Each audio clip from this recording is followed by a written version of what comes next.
Welcome to amazing JJ. எல்லாரும் நல்லா இருக்கீங்களா?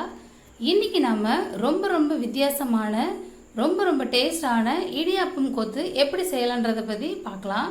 அதுக்கு முன்னாடி என்னோடய சேனலை சப்ஸ்கிரைப் பண்ணாமல் பார்த்துட்டு இருக்கிற ஃப்ரெண்ட்ஸ் மறக்காமல் கீழே இருக்கிற சப்ஸ்கிரைப் பட்டனை ப்ரெஸ் பண்ணிவிடுங்க. அப்படியே பக்கத்தில் இருக்கிற பெல் ஐக்கானையும் ப்ரெஸ் பண்ணிவிடுங்க. அப்போ தான் என்னோட வீடியோ சுட சுட உங்கள் வீடு தேடி வரும். வாங்க நாம் இப்போ வீடியோக்குள்ளே போகலாம்.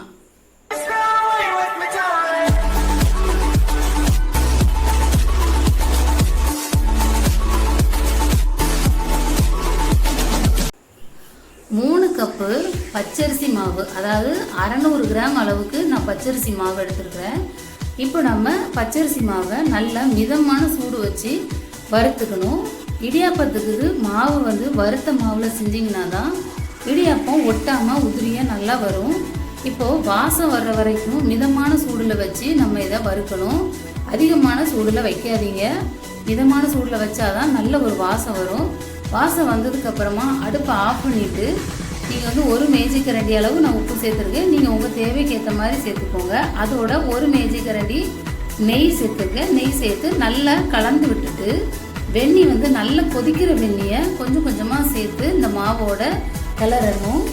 எல்லா இடமும் ஈரப்பதம் வர்ற வரைக்கும் தண்ணியை கொஞ்சமாக சேர்த்து பிசைஞ்சதுக்கு அப்புறமா வெந்நியோட அந்த சூடு போகிற வரைக்கும் லைட்டாக இதை ஆற விட்டுடலாம். கை பொறுக்கிற சூடு வர வரைக்கும் இதை நல்லா கலந்து விட்டுக்கோங்க. இப்போது கை பொறுக்கிற சூடு வந்துருச்சு பாருங்கள். இந்த அளவுக்கு சூடு வந்ததுக்கு அப்புறமா கை வச்சு மாவை பிசைஞ்சிக்கலாம். ரொம்ப தண்ணியாகவும் பிசையக்கூடாது, ரொம்ப கட்டியாகவும் பிசையக்கூடாது. இந்த மாதிரி கொஞ்சம் லூஸான பதமாக மாவை பிசைஞ்சிக்கிட்டிங்கன்னா நீங்கள் புளியறதுக்கு ரொம்ப ஈஸியாக இருக்கும். சாப்பிட்றதுக்கும் இடியாப்பம் ரொம்ப சாஃப்டாக இருக்கும். இந்த மாதிரி மாவை நீங்கள் பிசைஞ்சு வச்சுக்கோங்க.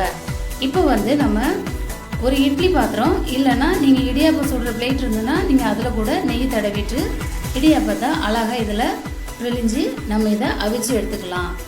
பாருங்கள், இதே மாதிரி பிழிஞ்சிட்டு நான் இப்போ அவிச்சு எடுத்துருக்கிறேன். பாருங்கள், ஸ்பூன் வச்சு லைட்டாக தட்டினாலே போதும், அழகாக உதிர்ந்து வெளியே வந்துடும், கலந்து வந்துடும். இப்போ நம்ம இதை தனியாக எடுத்து வச்சுக்கலாம். இப்போ இதை எடுத்து வச்சதுக்கப்புறமா ஒரு 5 நிமிஷம் நம்ம இதை ஆற விடணும். ஆற விட்டால் தான் இது நம்ம உதிர்க்கும் போது ஒட்டாமல் நல்லா பூவாக உதிரியாக வரும். சூடாக இருக்கும்போது நம்ம இதை உதிர்த்தோன்னா ஒன்றோட ஒன்றா ஒட்டிக்கும், நல்லா இருக்காது. அதனால் கொஞ்சம் ஆறுனதுக்கப்புறமா 2 கையும் வச்சு நல்லா உதிர்த்து எடுத்துக்கோங்க. என் கையில் ஒரு கேமரா இருக்கனால காட்டலை. பாருங்கள், இப்போ நல்லா உதிர்த்து எடுத்துட்டேன். சூப்பராக மல்லிப்பூ மாதிரி ரொம்ப அழகாக இருக்குது. என் நெய்யோட வாசம் செம்மையாக இருக்குது. நீங்களும் இதேமாரி இடியாப்பம் உங்கள் வீட்டில் செஞ்சு பாருங்கள். இப்போ உதிர்த்து வச்சுருக்கிற இந்த இடியாப்பம் ஒரு சைடில் நம்ம வச்சுக்கலாம். வச்சுட்டு இதுக்கப்புறமா இதை இன்னும் கொஞ்சம் டேஸ்ட்டாக ஆக்கலாமா? ஒரு கடாயை பெரிய அகன்ற கடாயை நம்ம எடுத்துக்கலாம்.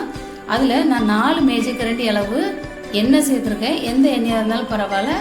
அதோட ஒரு கரண்டி கடுகும், ஒரு மேஜை கரண்டி உளுந்த பருப்பு சேர்த்து 3 பச்சை மிளகாய் சேர்த்துருக்கேன். பச்சை மிளகாய் உங்கள் காரத்துக்கு ஏற்ற மாதிரி சேர்த்துக்கோங்க. இந்த டிஷ்ஷுக்கு ரொம்ப காரம் தேவைப்படாது. 3 பல்லாரி இதோட நல்லா பொடிசை நறுக்கிட்டு சேர்த்து நல்லா கிளறி விடணும். அதுக்கப்புறமா கருவேப்பிலையை சேர்த்துக்கலாம். கருவேப்பிலை முதல்ல சேர்க்க வேண்டாம், வெங்காயம் சேர்த்ததுக்கு அப்புறமா சேர்த்து பாருங்கள், சாப்பிடும்போது சாஃப்டாக இருக்கும். இப்போது தேவையான அளவு உப்பு நம்ம சேர்த்துக்கலாம். நம்ம ஏற்கனவே இடியாப்பத்துக்கு உப்பு போட்டனால கொஞ்சம் தேவையான பார்த்து சேர்த்துக்கோங்க. இப்போ நல்லா உப்பு சேர்த்ததுக்கு அப்புறமா இந்த வெங்காயம் கண்ணாடி பதம் வர வரைக்கும் நல்லா இதை வதக்கி வச்சுக்கலாம். பாருங்கள், வெங்காயம் நல்லா கண்ணாடி பதம் வந்துடுச்சு. நான் ஏற்கனவே 3 தக்காளி வெட்டி வச்சிருக்கிறேன். இப்போ அந்த தக்காளியை நம்ம இதோட சேர்த்துக்கலாம். தக்காளியை சேர்த்து நல்லா கிளறி விடணும். கிளறினதுக்கு அப்புறமா மூடி வச்சு வேக விட்டோம்னா தக்காளி சீக்கிரமாக நல்லா கொலைய வெந்துடும். தக்காளி கொலைய வெந்தாதான் அதை சாப்பிடும்போது அந்த இடியாப்பம் டேஸ்ட்டு நல்லாயிருக்கும். அதனால நல்லா கொலைய விடுங்க. இப்போது தக்காளி வெந்துருச்சு. நான் இதில் ஒரு 5 முட்டை சேர்த்துருக்குறேன். நீங்கள் முட்டை நல்லா விரும்பி சாப்பிட்றவங்களா இருந்தால் கூட சேர்த்துக்கிட்டா கூட நல்லா டேஸ்ட்டாக இருக்கும். இப்போ முட்டை சேர்த்ததுக்கப்புறமா இதை நல்லா கலந்து விட்டுக்கலாம். இப்படி கலரும்போது நீங்கள் அதிகமான தீ வச்சுக்கோங்க. அப்போனா சீக்கிரமாக அந்த முட்டை குக் ஆகிடும், நல்லா உதிரியாக வரும். அதனால தான் அதிகமான தீ வச்சுக்க சொன்னேன். கம்மியாக வச்சிங்கன்னா ரொம்ப நேரம் சொத சொதன்னு ஆகிடும் முட்டை. அதனால் கொஞ்சம் அதிகமான தீயில வச்சிங்கன்னா இது மாதிரி நல்லா உதிரியாக வரும். இப்போ நல்லா ரெடி ஆகிடுச்சு. நம்ம இப்போ இதில் ஏற்கனவே உதிர்த்து வச்சிருக்கிற இடியாப்பத்தை இப்போ இதோட சேர்த்து நல்லா கலந்து விட்டுடலாம்.